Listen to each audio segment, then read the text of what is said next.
Hello viewers, যারা class 8-এ পড়ছো তাদের ইতিহাসের নবম অধ্যায় অর্থাৎ ভারতীয় সংবিধান, গণতন্ত্রের কাঠামো ও জনগণের অধিকার চ্যাপ্টার থেকে তোমাদের আজকে আমি অনুশীলনের প্রশ্নগুলো বলে দেবো। অর্থাৎ অনুশীলনের যে প্রশ্ন তোমাদের রয়েছে সেগুলোর অ্যান্সার বলে দেবো। তাই প্রত্যেকে কিন্তু ভিডিওটা প্রথম থেকে শেষ পর্যন্ত দেখো, কারণ তোমাদের 3rd ইউনিট টেস্টের সিলেবাসে এই 9 নম্বর অধ্যায় কিন্তু রয়েছে। তাই প্রত্যেকে কিন্তু ভিডিওটা ভালো করে দেখবে এবং প্রশ্ন উত্তরগুলো খাতায় নোট করে রাখবে অথবা বইয়ে মার্ক করে রাখবে। ঠিক আছে, তো চলো শুরু করছি। এর আগে আমি অষ্টম অধ্যায়, সপ্তম অধ্যায় দিয়ে দিয়েছি, সমস্ত কিছু রয়েছে। সেটা পাওয়ার জন্য কি করতে হবে, আমার চ্যানেলে এসে ক্লাস 8 প্লেলিস্ট ফলো করলেই পেয়ে যাবে। সেখানে ইতিহাস কেন বাকি সাবজেক্টের ভিডিও দেওয়া রয়েছে, সেগুলোও পেয়ে যাবে। ঠিক আছে, তো চলো দেখে নাও। প্রথমে দেখো প্রশ্ন কি রয়েছে, একের দাগের বেমানান শব্দটি খুঁজে বার করো। তোমাদের প্রত্যেকে বলবো তোমাদের টেক্সট বুকটা খুলে বসো এবং যা যা বলছি সেগুলো ভালো করে দেখে নাও। বেমানান শব্দটি খুঁজে বার করো। একের ক, এখানে যেটা আলাদা সেটা তোমাদের খুঁজে বার করতে হবে। ঠিক আছে, ধর্মনিরপেক্ষ, সার্বভৌম, ধনতান্ত্রিক, গণতান্ত্রিক, এর মধ্যে কোনটা বেমানান? উত্তর হবে ধনতান্ত্রিক। আমি হাইলাইট করছি, তোমরা পেন দিয়ে মার্ক করে রাখো। এবার প্রশ্ন হচ্ছে ধনতান্ত্রিক কেন? এখানে কেন ধনতান্ত্রিক অ্যান্সারটা হলো সেটা তোমাদের জানতে হবে। ধনতান্ত্রিক ছাড়া ভারতের সবকটি বৈশিষ্ট্য কিন্তু ভারতের সংবিধানের প্রস্তাবনায় উল্লেখিত রয়েছে, শুধুমাত্র ধনতান্ত্রিক নেই। ঠিক আছে, এই জন্য কিন্তু ধনতান্ত্রিক আলাদা হলো। ঠিক আছে, ভালো করে এগুলো নোট করবে কেন এটা আলাদা হলো। রাষ্ট্রপতি, উপরাষ্ট্রপতি, প্রধানমন্ত্রী, রাজ্যপাল, এখানে অ্যান্সার কোনটা হবে? অ্যান্সার হবে রাজ্যপাল। কেন রাজ্যপাল বলে দিই। রাজ্যপাল হওয়ার কারণ রাষ্ট্রপতি, উপরাষ্ট্রপতি, প্রধানমন্ত্রী কেন্দ্রীয় আইনসভার সাথে কিন্তু এটা যুক্ত, কিন্তু রাজ্যপাল রাজ্যের সাথে যুক্ত। বোঝা গেল? তারপর গয়েরটা দেখো কি রয়েছে, পৌরসভা, লোকসভা, রাজ্যসভা, বিধানসভা। তো এই চারটির মধ্যে কোনটা আলাদা? উত্তর হবে পৌরসভা। কেন পৌরসভা আলাদা দেখে নাও। এর কারণ, পৌরসভা হলো আঞ্চলিক স্বায়ত্ত শাসনের একটি অংশ, আর বাকি তিনটে হলো কেন্দ্র ও রাজ্যের আইনসভার বিভাগ। বোঝা গেল? তারপর ঘয়েরটা, doctor Rajendra Prasad, doctor Sarvepalli Radhakrishnan, Jawaharlal Nehru, B.R.. Ambedkar. তো এখানে কোনটা অ্যান্সার হবে? এখানে অ্যান্সার হবে বি.আর. আম্বেদকর। কেন বি.আর. আম্বেদকর হলো?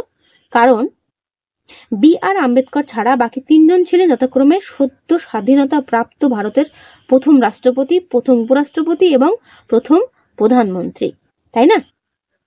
তারপর চিপকো আন্দোলন, আপ্পিক্য আন্দোলন, তেভাগা আন্দোলন, নর্মদা বাঁচাও আন্দোলন, এর মধ্যে কোনটা অ্যান্সার হবে? অ্যান্সার হবে তেভাগা আন্দোলন। কেন তেভাগা আন্দোলন অ্যান্সার হলো দেখে নাও। বলছে তেভাগা আন্দোলন বাদে বাকি সবকটি আন্দোলন ছিল পরিবেশ কেন্দ্রিক আন্দোলন। ওকে, এরপরে দুয়ের দাগে দেখে নাও, নিচের বিব্রতগুলোর কোনটি ঠিক কোনটি ভুল বেছে নাও। দুয়ের ক, সংবিধান হলো বিচার বিভাগের আইন সংকলন, এটা ঠিক নাকি ভুল? এটা কিন্তু ভুল। ঠিক আছে, ভারতীয় সংবিধানের প্রধান রূপকার বি.আর. আম্বেদকর। তো এটা কি হবে? উত্তর হবে ঠিক। আমি সঠিকগুলো টিক দিচ্ছি, ভুলগুলো ক্রস করছি। ঠিক আছে, তোমরা তোমাদের খাতায় কিন্তু লিখে রাখবে। তারপর দেখো, ভারতের রাষ্ট্রপতি প্রকৃত শাসক, এটা ঠিক নাকি ভুল? এটা কিন্তু ভুল। তারপরে প্রশ্ন, রাজ্যসভায় সভাপতিত্ব করেন মুখ্যমন্ত্রী, এটাও কিন্তু ভুল।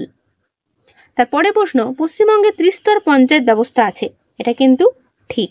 ঠিক আছে, দুই দাগগুলো দেখে নিলে তোমাদের এই অনুসরণের প্রশ্ন থেকে কিন্তু পরীক্ষাতে প্রশ্ন আসে।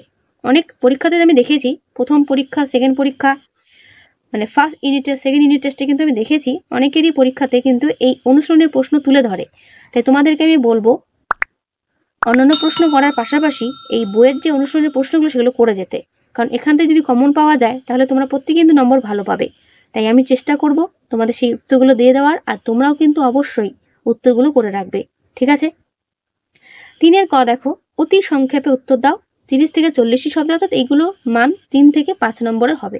ওকে, আর হ্যাঁ, তোমাদের ফাইনাল পরীক্ষা কিন্তু 70-এর মধ্যে হবে, তাই ভালো করে প্রশ্ন উত্তর করতে শুরু করে দাও। প্রথম প্রশ্ন, স্বাধীনতা প্রাপ্তির সময় ভারতের সংবিধান রচনার তাগিদ দেখা দিয়েছিল কেন? দেখে নাও এর উত্তর। এই হলো এর উত্তর। ঠিক আছে, স্বাধীনতা প্রাপ্তির সময় ভারতের সংবিধান রচনার তাগিদ দেখা দিয়েছিল কেন? Very very important. আমি অ্যান্সার তোমাদের সামনে তুলে ধরছি, তোমাদের প্রয়োজন হলে খাতায় নোট করে রাখবে অথবা যদি বই থাকে দাগিয়ে নেবে। ঠিক আছে, যেটা তোমাদের সুবিধে হয়। এরপরে প্রশ্ন, ভারতের সংবিধানে গণতান্ত্রিক শব্দটির তাৎপর্য কি? দেখে নাও এর উত্তর। ভারতের সংবিধানে গণতান্ত্রিক শব্দটির তাৎপর্য, খুব সুন্দর করে এখানে দেওয়া রয়েছে, বইটা পুরোনো বলে দাগানো রয়েছে, সেটা তো কোনো সমস্যা নয়, অ্যান্সারটা দেখে নেওয়াটাই বড় কাজ, তাই উত্তরটা ভালো করে দেখে নেবে। এরপরের প্রশ্ন, মহাত্মা গান্ধী স্কিপ করলাম, তারপরের প্রশ্ন, ভারতকে ধর্মনিরপেক্ষ রাষ্ট্র বলা হয়েছে কেন? গয়েরটা দেখে নাও এর উত্তর, খুব সুন্দর করে এখানে দেওয়া রয়েছে, ভারতকে ধর্মনিরপেক্ষ রাষ্ট্র কেন বলা হয়, দেখে নাও এর উত্তর। ঠিক আছে, তারপরে প্রশ্ন, মহাত্মা গান্ধী দলিতদের অধিকার প্রতিষ্ঠানের জন্য কি কি উদ্যোগ নিয়েছিলেন? ট্রিপল স্টার দাও কোয়েশ্চেনটাতে, এটা কিন্তু আসবেই। দেখে নাও এর উত্তর, মহাত্মা গান্ধী দলিতদের অধিকার প্রতিষ্ঠার জন্য কি কি উদ্যোগ নিয়েছিলেন, এটা একবার পড়ে শোনাচ্ছি। ভারতীয় জনসমাজে সামাজিকভাবে অস্পৃশ্য মানুষেরাই দলিত নামে পরিচিত। মহাত্মা গান্ধী ভারতে সেই দলিতদের অধিকার প্রতিষ্ঠার জন্য অনেক উদ্যোগ গ্রহণ করেছিলেন। 1. গান্ধীজি 1920 খ্রিস্টাব্দে অসহযোগ আন্দোলনের প্রভাবে অস্পৃশ্যতা দূরীকরণের স্বরাজ অর্জনের জরুরি শর্ত বলে উল্লেখ করেছিলেন। তিনি হিন্দু মন্দিরে দলিতদের প্রবেশের অধিকার নিয়ে আন্দোলন করেছিলেন। 1932 খ্রিস্টাব্দে ব্রিটিশ প্রধানমন্ত্রী রামসে ম্যাকডোনাল্ড সাম্প্রদায়িক বাটোয়ারার কথা ঘোষণা করে দলিতদের তপশিলি হিসেবে আলাদা নির্বাচনের অধিকার দেন। এক্ষেত্রে মহাত্মা গান্ধী দলিত নেতা বি.আর. আম্বেদকরের সঙ্গে পুনা চুক্তি স্বাক্ষর করে তপশিলি জাতির জন্য 151টি আসন সংরক্ষণের ব্যবস্থা করেন। এখানে যেভাবে পয়েন্ট করে লেখা রয়েছে এইভাবে পয়েন্ট করে লিখবে। প্রশ্নটা কিন্তু খুবই গুরুত্বপূর্ণ প্রশ্ন, ভালো করে করবে। তারপরে প্রশ্ন, ভারতের সংবিধানে নাগরিকদের কি কি মৌলিক অধিকারের কথা বলা হয়েছে? এটাও ইম্পর্টেন্ট প্রশ্ন। বলছে মার্কিন যুক্তরাষ্ট্রের সংবিধানের অনুকরণে ভারতের সংবিধানে নাগরিকদের জন্য মৌলিক অধিকার সংযোজিত হয়েছে। জাতি, ধর্ম, বর্ণ নির্বিশেষে ভারতের সব নাগরিক এই অধিকারগুলো ভোগ করার অধিকারী। সাধারণভাবে নাগরিকের অধিকারগুলোর মধ্যে যেগুলো ব্যক্তিত্ব বিকাশের পক্ষে একান্ত অপরিহার্য সেই অধিকারগুলোকে মৌলিক অধিকার বলা হয়। ঠিক আছে, এই অধিকারগুলোকে রাষ্ট্র স্বীকৃতি দেয় এবং সংরক্ষণ করে। বলছে সংবিধানের বর্ণিত মৌলিক অধিকার সমূহ। ভারতীয় সংবিধানে 12 থেকে 35 নং ধারায় ভারতীয় নাগরিকের জন্য মৌলিক অধিকার ঘোষণা করা হয়েছে। ভারতীয় নাগরিকের বর্তমান মৌলিক অধিকারগুলো হলো সাম্যের অধিকার, স্বাধীনতার অধিকার, শোষণের বিরুদ্ধে অধিকার, ধর্মীয় স্বাধীনতার অধিকার, শিক্ষা ও সংস্কৃতির অধিকার, সাংবিধানিক প্রতিবিধানের অধিকার। সংবিধানে বিধিবদ্ধ এই অধিকারগুলো রক্ষিত না হলে নাগরিকরা আদালতের সাহায্য নিতে পারেন। ঠিক আছে, খুব ভালো করে করবে এই অ্যান্সারটা। এটা করাতে একটা কথা বলি, যে বাজারে ইতিহাস পড়তে পছন্দ করো না, অনেকের ভালো নাই লাগতে পারে, কিন্তু আমি তাদের জন্য একটা সাজেস্ট করব, ভালো লাগাটা না লাগাটা বড় কথা নয়। যেহেতু তোমাদের এটা পড়ার বই, তোমাদের প্রত্যেকে কিন্তু সাবজেক্টগুলোতে পাস করতে হবে। তাই যাদের এই সাবজেক্টটা ভয় লাগে বা ভালো লাগে না পড়তে, তাদেরকে আমি রিকোয়েস্ট করব পরীক্ষাতে পাস করার জন্য অন্তত এই প্রত্যেকটা অধ্যায়েরই অনুশীলনের প্রশ্নগুলো অ্যান্সারগুলো করে নিতে। সেটা যদি করতে পারো প্রত্যেকেই 70-এ অন্তত 30-এর ওপরে পাবে প্রত্যেকেই। তাই এটা কিন্তু কেউ স্কিপ করো না। অনুশীলনের প্রশ্নগুলো প্রত্যেকটা চ্যাপ্টারের ভালো করে করো। প্রত্যেককে আমি গ্যারান্টি দিয়ে বলতে পারি কমন পাবেই। শুধু কমনের মতো না, ভালো কমন পাবে, মানে বলতে পারো বেশিরভাগ প্রশ্ন এই অনুশীলন থেকেই তুলবে। ঠিক আছে, যারা মনে করছো ইতিহাস ভয় পাচ্ছ বা ইতিহাস পড়তে যারা পছন্দ করো না বা ভালো বোঝো না, তাদেরকে বারবার করে বলবো অনুশীলনের প্রশ্নগুলো ভালো করে জোর করে পড়ো, ভালো করে পড়ো। আর যারা রেজাল্ট করতে চাও তারা এই অনুশীলনের প্রশ্নগুলোও পড়বে, সঙ্গে আমি যেই সাবজেক্ট ওয়াইজ প্রশ্নগুলো দেব সেগুলোও করবে। অর্থাৎ এই অধ্যায় ভিত্তিক আমি প্রশ্ন দিই, সাজেশন প্রশ্ন দিই, এগুলো ছাড়াও সেখানে এক্সট্রা প্রশ্নও থাকে, সেগুলো করলেই হবে। ঠিক আছে, তাহলে ভালো করে কিন্তু প্রত্যেকেই করবে। আমি চাই তোমরা প্রত্যেকেই ভালো নম্বর পাও প্রত্যেকটা বিষয়ে। ওকে, চলো তারপরে প্রশ্ন, এটা হয়ে গেল। তারপর একটা, সিঙ্গুরের কৃষি উৎপাদন বিষয়ে একটি টিকা লেখো। দেখো এর উত্তর, দেখে নাও। সিঙ্গুরের কৃষিজ উৎপাদন সমূহ। সিঙ্গুরের অবস্থান হলো নিম্ন গাঙ্গেয় উপত্যকায়। সিঙ্গুরের মাটি দোআঁশ উর্বর, ফলে সিঙ্গুরের কৃষিজ ফসলের বৈচিত্র্য প্রচুর। সিঙ্গুরের প্রধান ফসল হলো ধান, পাট, আলু। এছাড়া শাকসবজি, তৈলবীজ যথা সর্ষে বা তিল এখানে প্রচুর উৎপাদন হয়। এমনকি এক বিপুল সংখ্যক জনগণ উদ্যান পালনে নিযুক্ত। প্রকৃতপক্ষে সারা বছর ব্যাপী সিঙ্গুরে চাষের কাজ হতো। প্রায় 70% জমি 3-4 ফসলি হয়ে উঠেছিল আর কি। ফলে জমির উপর নির্ভরশীল চাষি, জমির মালিক, বর্গাদার ও ক্ষেত মজুরের প্রধান জীবিকা ছিল কি? কৃষিকাজ। ঠিক আছে, তো সিঙ্গুরের কৃষিজ উৎপাদন নিয়ে টিকা যদি বলে এটুকু লিখলেই হবে। তো এই হলো তোমাদের 3 দাগের প্রশ্নোত্তর। এরপর চলে এসো 4 দাগের, একটু বড় হবে প্রশ্নগুলো। ভারতীয় সংবিধানের প্রস্তাবনাটি ব্যাখ্যা করো। ভেরি ভেরি ইম্পর্টেন্ট, তোমাদের কিন্তু 70-এ বড় প্রশ্ন থাকছেই। চেষ্টা করে বড় প্রশ্নগুলো সব অনুশীলনের থেকেই করার, ঠিক আছে? কমন পেয়ে যাবে। ভারতীয় সংবিধানের প্রস্তাবনাটি ব্যাখ্যা করো। প্রস্তাবনায় বর্ণিত সাধারণতন্ত্র শব্দটি কিভাবে বাস্তবায়িত হয়েছে বলে তোমার মনে হয়? দেখে নাও। এই হলো এর উত্তর। ভারতীয় সংবিধানের প্রস্তাবনাটি কি ব্যাখ্যা করো। প্রস্তাবনায় বর্ণিত সাধারণতন্ত্র শব্দটি কিভাবে বাস্তবায়িত হয়েছে বলে তোমার মনে হয়? উত্তরটা অনেকটাই বড় আছে। চেষ্টা করবে একবার ভালো করে পড়ে নিজের মতো করে উত্তর লেখার।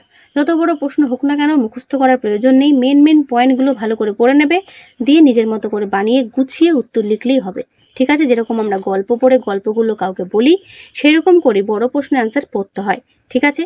ডিটেলস D2 মানে যেরকম আছে সেরকম ডিটেলস লেখার দরকার নেই, শুধু মেন টপিকগুলোকে তুলে ধরলেই হবে। অর্থাৎ আমি বলতে চাইছি এই যে ব্লু কালারে বোল্ড করা পয়েন্টগুলো, এই পয়েন্টগুলো ধরে ধরে লিখলেই কিন্তু হবে, ওকে? কারণ এক্সামিনারে কিন্তু এই পয়েন্টগুলোই দেখবে, চেষ্টা করবে পয়েন্টগুলোকে লেখার, ওকে? একটু বড় আছে, ভিডিওটাকে স্কিপ করো না, আমি দেখবে পুরোটাই তোমাদেরকে দেখিয়ে দিচ্ছি, ঠিক আছে? তো এই অ্যান্সারটা এই পর্যন্ত শেষ হলো। এর পরের প্রশ্ন, ভারতের প্রধানমন্ত্রী রাজ্যের মুখ্যমন্ত্রী দায়িত্ব বিষয়ে আলোচনা করো। যথাক্রমে রাষ্ট্র ও রাজ্য পরিচালনায় এদের কি ভূমিকা? ঠিক আছে, দেখে নাও এর উত্তর। এর উত্তর এখান থেকে শুরু হচ্ছে, অ্যান্সারটা কিন্তু চলছে, ঠিক আছে? মানে পরের পাতায় দেওয়া রয়েছে বলে আমি তোমাদেরকে দেখিয়ে দিচ্ছি পাতাটা সরিয়ে। অ্যান্সারটা কিন্তু পুরোটাই চলছে, একটু বড় হবে। যদি মনে করো টেক্সট বুক থেকে করবো, সেখান থেকেও করতে পারো, কোনো অসুবিধে নেই। তো এর অ্যান্সারটা কিন্তু এই পর্যন্ত শেষ হলো। এর পরের প্রশ্ন, পশ্চিমবঙ্গে আঞ্চলিক স্বায়ত্তশাসন ব্যবস্থার মাধ্যমে কিভাবে গণতন্ত্রের ধারণা বিস্তৃত হয়? তোমার স্থানীয় অভিজ্ঞতার নিরিখে আলোচনা করো। দেখে নাও এর উত্তর। উত্তরে দেখে নাও ভালো করে, দেখিয়ে দিচ্ছি। চেষ্টা করবে এই বোল্ড কালারের পয়েন্টগুলোকে লেখার, ঠিক আছে? ভালো করে দেখে নাও। এর অ্যান্সারটা ঠিক এই পর্যন্ত শেষ হলো, ওকে? তারপরের প্রশ্ন, ভারতের সংবিধান নারীদের অধিকার কিভাবে সুরক্ষিত করছে? নারীদের সামাজিক ক্ষমতা প্রতিষ্ঠার জন্য অর্থনৈতিক স্বাধীনতা কতটা জরুরি বলে তোমার মনে হয়? যুক্তি দিয়ে লেখো। দেখে নাও এর উত্তর। খুব ভালো একটা প্রশ্ন, এটা ভালো করে করবে। তো এর উত্তর ঠিক এই পর্যন্ত শেষ হলো। তারপরের প্রশ্ন, তফসিলি জাতি উপজাতি এবং অন্যান্য অনগ্রসর নাগরিকদের উন্নয়নে সংবিধান কিভাবে ভূমিকা পালন করছে? দেখে নাও এর উত্তর। এই হলো এর উত্তর, দেখে নাও। আমি বইয়ের পাতাটাকে মানে নিচের দিকে সরিয়ে দিচ্ছি, ভালো করে দেখে নাও, ঠিক আছে? চেষ্টা করবে এই বোল্ড অর্থাৎ ব্লু কালারের মানে কালার করা এই বোল্ডগুলো, অক্ষরগুলো বা এই শব্দগুলো অর্থাৎ এই পয়েন্টগুলো, এগুলো ভালো করে লিখতে। যেমন সংরক্ষণ পয়েন্ট করে লিখতে হবে, অস্পৃশ্যতা দূরীকরণ কি, উন্নয়ন পরিকল্পনা কি, এইভাবে পয়েন্ট করে করে তার সম্পর্কে 2-4 লাইন লিখলেই হবে, ঠিক আছে? তো এর উত্তর এই পর্যন্ত শেষ হলো, ওকে? যে কোনো ইতিহাস হোক ভূগোল হোক, যদি একটু পয়েন্ট করে করে লেখা যায় না, তাহলে নম্বরটা কিন্তু একটু বেশি পাওয়া যায় অন্যান্য খাতার অন্য লেখার থেকে আর কি। তাই চেষ্টা করবে, প্রত্যেকে বলছি উঁচু ক্লাসে উঠেছো, এই লেখার মানে ধরনটা প্র্যাকটিস করার, ওকে? তো তোমাদের 4 নম্বরের প্রশ্ন উত্তরগুলো কমপ্লিট হলো। 5 নম্বরে যেগুলো রয়েছে কল্পনা করে লেখো, এগুলো করার দরকার নেই, ঠিক আছে? এই অনুশীলনের প্রশ্ন 4 পর্যন্ত করলেই তোমাদের 9 নম্বর অধ্যায় হয়ে যাবে। আর এটাই তো তোমাদের শেষ অধ্যায়। তো এই হলো তোমাদের প্রশ্ন উত্তর। কেমন লাগলো অবশ্যই কমেন্টে জানিও। ভালো লাগলে লাইক করো, বন্ধুদের কাছে অবশ্যই শেয়ার করতে ভুলো না, ঠিক আছে?